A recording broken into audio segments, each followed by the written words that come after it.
For the Texans and Davis Mills coming off of a huge win in which they come from behind against the Jags, down 29-10, scoring 26 unanswered points and winning that game. They look at the Titans and they could not overlook that team. And Davis Mills yet again went out there, game-winning drive, kicking a field goal, and they win 2 straight with Davis Mills starting. And we just got to keep it honest with him right now. He has 100% done his job in keeping the Texans still in the playoff race. All right, here we go. Fun facts for our first play of the game. At this point, it's already the third quarter. So here we go. Put up them threes. Going up against the Titans, they've already been down here once. 0 for 1 down here. In the red zone, they actually went for it on 4th down. Didn't quite get it. Funny because Davis Mills seemed like he was doing everything possible to check down and take the field goal. They actually missed the field goal and got a penalty, and then they end up not scoring anyway, trying to go for it. I mean, maybe some non-trust in Fairbairn, who was in at that point. But haven't scored yet in this game even. In fact, the score of the game, 0-6. Sorry about that, 0-6. The Titans are up. Right, home field advantage, Titans. Davis has been playing very well. Didn't turn the ball over all game, but it was about punching it in down here, and there's no run game, right? So this is what you're going to see. You're going to see them do a little play action fake here, try to run it up the middle. Well, fake it up the middle just to try to draw these guys in. You're going to see this guy motion over and then cut out here. But then the primary receiver it goes to, this is Nico Collins. Freako Nico, this man was out here all game going crazy, and he's just gonna run this and this, and I mean, just incredible stuff out of Nico. You'll see it right here. I mean, this is wild. Specifically when you consider, so you can see that motion up top. There's a little play fake. It does its job right. This guy comes up just a little bit, giving Nico this back alley. They seem like this defender's over here. This guy, he stays in the flat, right? Doesn't leave over here. It's actually really well defensed. They keep him in the flats, not letting him go under. And then this guy, he's supposed to be over here, but he comes up because, you know, he's got the run fit to fill. And now Davis has to put it on him, and he does. And Nico, man, look at that. I mean, he has to wait from the crossover, this guy, because Nico kind of runs it this way. Maybe you want him to run it like up here a little bit toward the back, but he runs it up here. He gets to where he need to go. This guy's coming in to hit him, and Nico Collins, just an unbelievable touchdown catch, because they were hitting in this game, right? Like, it wasn't – sometimes you see a defensive game, it's because sloppy play, turnovers. There's only 1 turnover in this game. I mean, a lot of completed passes. It was just tough defense, big hits, and neither team could really run the football. But you look at that throw and how Nico just goes up and catches it. Like, that is a crazy catch for the touchdown. And Nico was, I mean, he's got the best player offensively for either team out there. And you see him do the push-ups after. And even if we fast forward a little bit here, you're going to kind of see it. Right, like that catch. I just want to show you guys that catch, because that catch, I mean, he's throwing it on the run. That's a good throw. But look at this. I mean, he's getting absolutely rocked here. He's jumping up in the air to try to catch it. My man is going airborne, hands up, great hands on the ball. This guy's coming in, trying to knock him out, knock him senseless, and he hits him hard. But Nico catches it. Great catch, huge touchdown, and that ends up, as well as this extra point, giving the Texans a huge 7-6 lead in the third quarter. Play number 2 of the game for the Texans. Again, some fun facts. They actually go down late in the third and put up a field goal, so now they have a 10-6 lead in the fourth quarter. Defensively, they've kind of started to establish dominance, being, you know, the literal first defense in points allowed per game. And these guys up here start to scream. I mean, Hunter causing havoc, Anderson causing havoc. That's what they do. Back end wise, ain't much open. You got Stingley out here. You know what I'm saying? It's tough out here. It's really tough when you got Stingley, Lassiter, these guys out here on defense. And this particular play, a big one, because they got all these guys again, bunched in the line of scrimmage because it is a 3rd and 10. So you got them behind the chains. You get to kind of try to go send them at a rookie quarterback. D'Amico Ryans will do just that. And this is crazy, actually, what we see here. As we start running it, you see the Titans. They know it's coming. I mean, you got the running back right here. He's set to try to pick up this double A gap. You got a hat on a hat. You know what I mean? Technically, but the Texans D line is not a regular D line. Actually, one of the guys fades back, so this guy comes back. So this guy coming in, kind of replacement. That's why he was tight on that corner down low. This good pickup over here. And we're not even 5 yards down the field, and you kind of see Cam is like, oh, I got to get away from this blitzer right here who's trying to scream at me. A lot of stuff coming, and then he's able, right? Let's go over here a little bit. We look Cam more. He's able to kind of step into the pocket a little bit, but again, it's 3rd and 10. You want to make a play. This doesn't really get the job done, and their defense is just, I mean, so tight. Ain't nothing really open for him to do. So he's trying to maybe hold on to it, look for something. He gets crunched in there, right? You know what I'm saying? And that's the end of the play, except it's not. Suddenly, Will Anderson out running with the football, recovers it. That's right, Will Anderson getting a fumble recovery. It's going to be Texans ball right around here at the 20-yard line in a 10-6 game. That is huge, that kind of field position.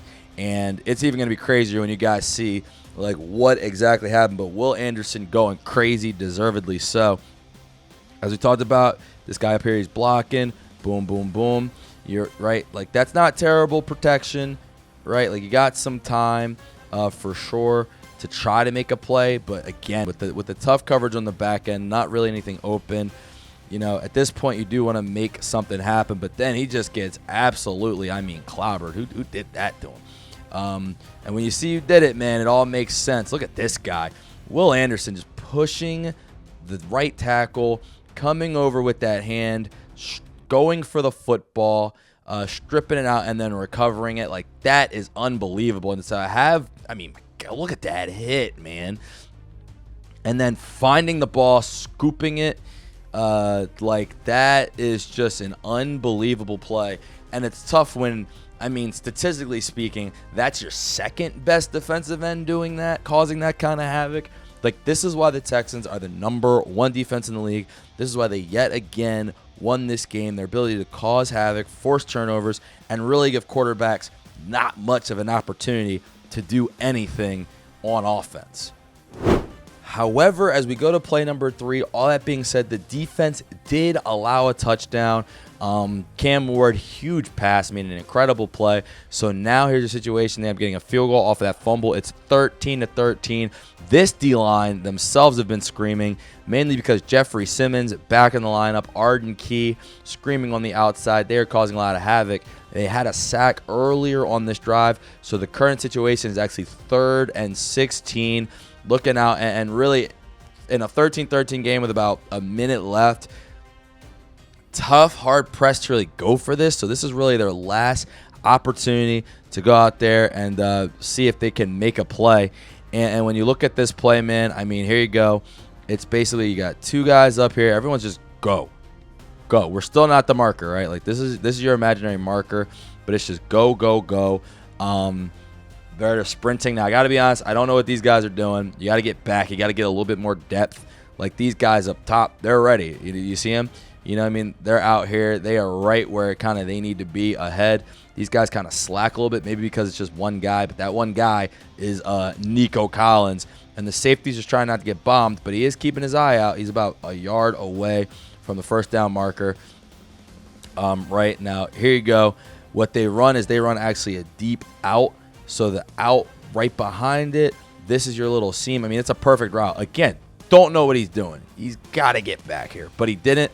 Davis Mills sees it. He doesn't hesitate. He is ready to win, to go out there and hit this pass. And remember, he already had a game-winning drive last week.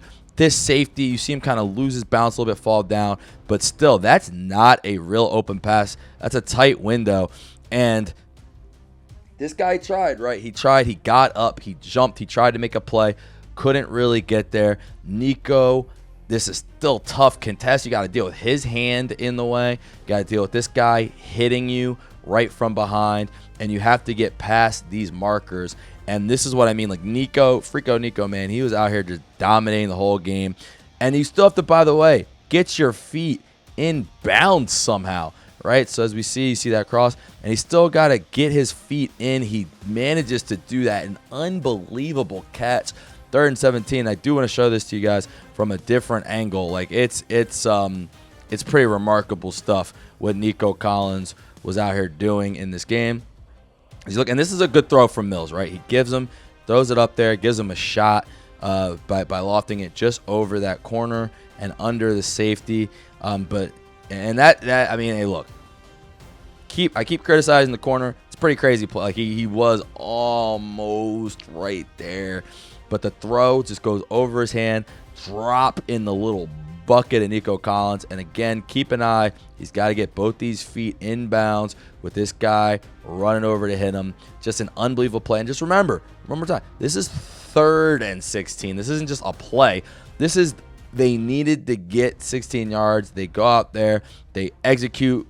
Look at Nico, the toe tap swag to get that catch in. Boop, boop. Unbelievable. Great catch. First down. They go up, end up kicking a field goal, winning this game 16-13 to remain right where they want to be in playoff contention. And Nico Collins offensively, as well as Davis Mills, obviously, were the two biggest reasons that was able to happen. What is up, Texan fans and other fans of the NFL? Welcome to Lumia Sports Podcast. Please check out some of our other videos. We upload videos every single day, just trying to get you guys the best football content in the land. Check out our YouTube live as well. We do previews, being Tony El Tigre, previewing the upcoming games all in one session or individually. And check out these playlists as well. We do every single team every week, the reviews and previews. So go out there, take a look. Please throw us a sub or a like. This helps us build the site and build the channel. And we appreciate you guys watching. Now back to the episode. And again, monumental game for the Houston Texans as they remain right in the thick of this race at 5-5. Right now, the 8th seed. They're saying they got a tiebreaker over the Chiefs. I believe they play the Chiefs, though, coming up. And again, you're only 1.5 game back of the Jags. You split with them as well. So that would be interesting to see how that tiebreaker goes. Now, the problem is the Colts are kind of up and out ahead, but do have a shot with the Jags. And with the Chargers, I mean, low-key, the Chargers kind of falling out here, 7-4. And they didn't look good last week. Now, and again, you have... Right now, they're saying you got a tiebreaker over the Chiefs, and you already beat the Ravens, so you 1,000% get that tiebreaker.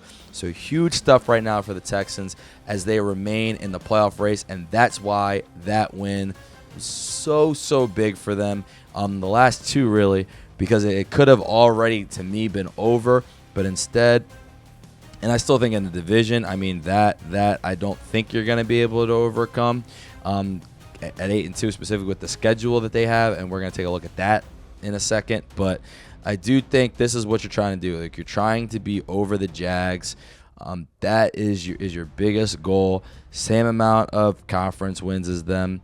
A little bit better division record, but I don't think that matters as far as the tiebreakers for the wild card spot. So definitely interested to see how the Texans can continue going forward. You don't have any more Titans games, right? Like, we call them gimmies, but that was a tough game. But you don't have any more of those, so it's going to ratchet up as we go.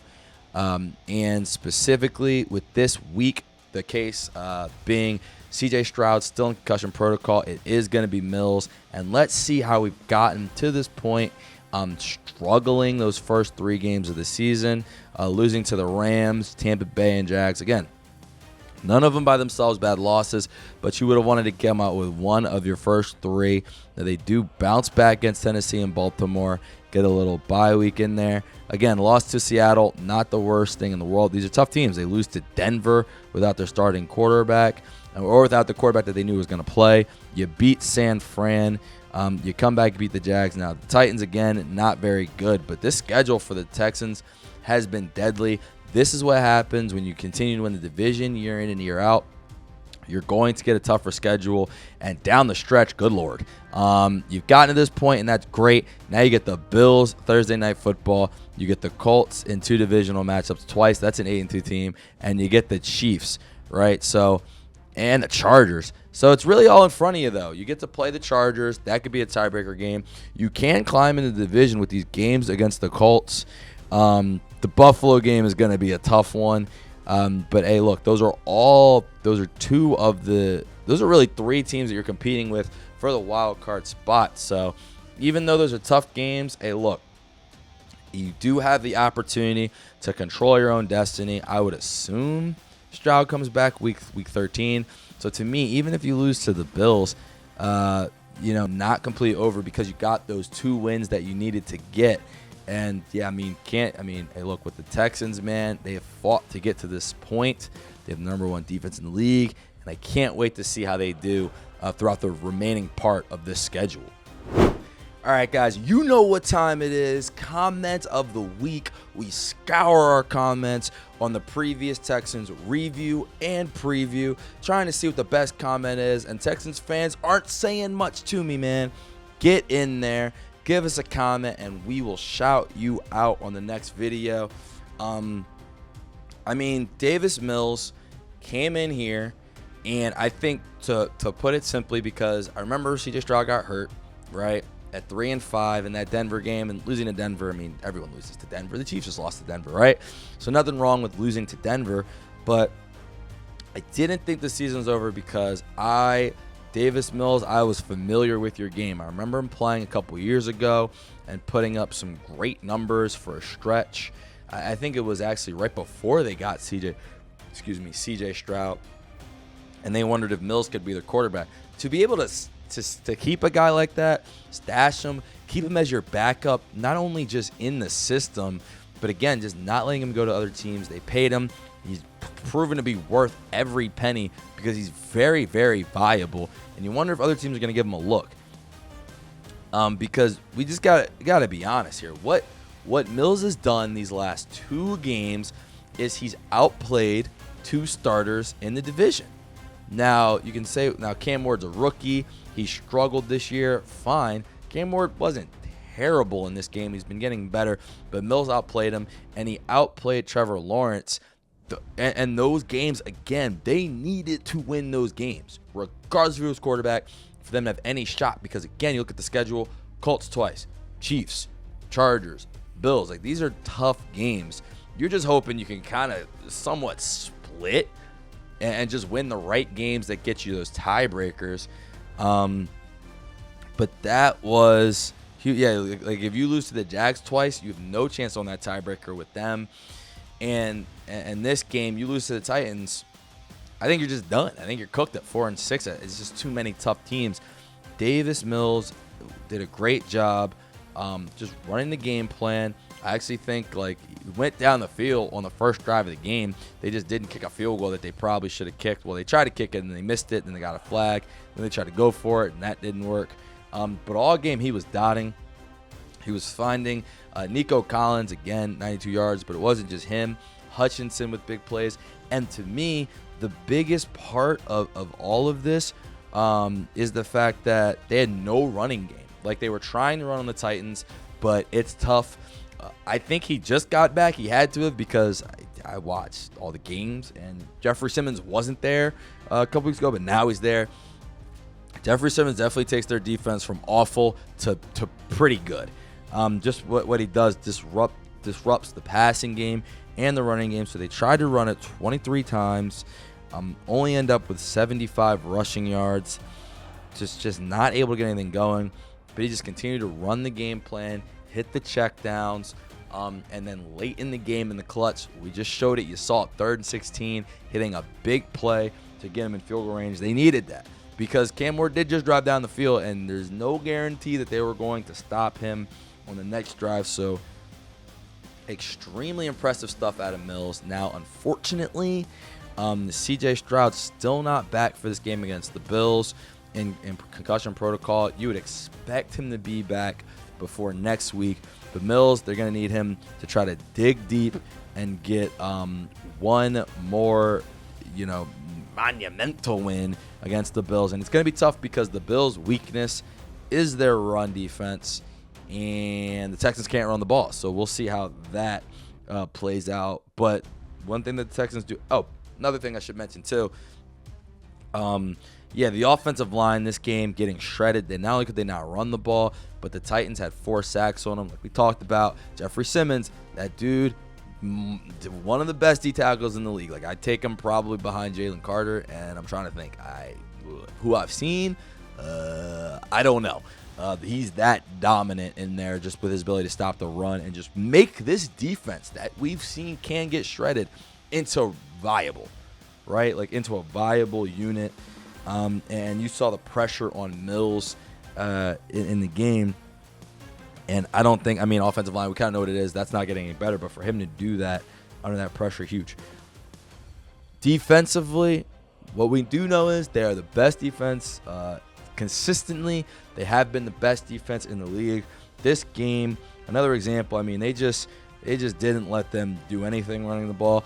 17 rushes, 58 yards, and keep in mind 33 of those yards were Cam Ward scrambles that we didn't even know if Cam Ward could scramble before this game.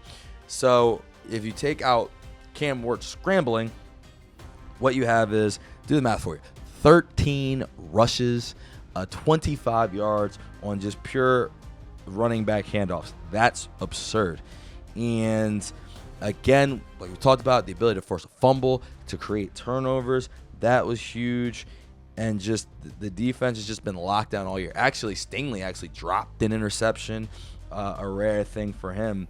But yeah, this defense, I almost don't know what to say. We kind of know what they are. You're not going to find out much. And the Titans are the worst offense in the league. But the fact that we didn't even talk about Danielle Hunter yet, and Hunter had a sack and a half, along with that Will Anderson strip sack. Just really, really impressive stuff from that Texans defense, which we've seen no matter who they've played all season long. So here we go, Thursday night. As I'm recording, this is Wednesday, so Thursday night, I wanted to get this up. I want to get this out so we could have your Texans video up from last week up, and then we're going to obviously get you guys Texans-Bills. That's an exciting game, huge game. Let's see if Davis Mills can continue to just fight with this team and what this defense has, because Josh Allen is taken off the Superman cape. So I'm very interested. Can the Texans keep fighting, try to get a win against Josh Allen and the Bills? It's going to be tough, but I can't lie. With what they're doing, I definitely think it's possible for them to come out of that with a big dub. Thank you guys so much for watching. I hope you enjoyed. Please watch some of the other videos on the site. I've created a playlist with each and every football team, and every week we will be going over those games. I'm really loving this, enjoying it, and hoping you guys are as well. Of course, like, subscribe, and if anyone wants to sponsor, we're looking for Lumia Sports Productions is looking for sponsors. Shout us out. We will shout you out during the video. Thank you guys again for watching. Have a great day. Enjoy.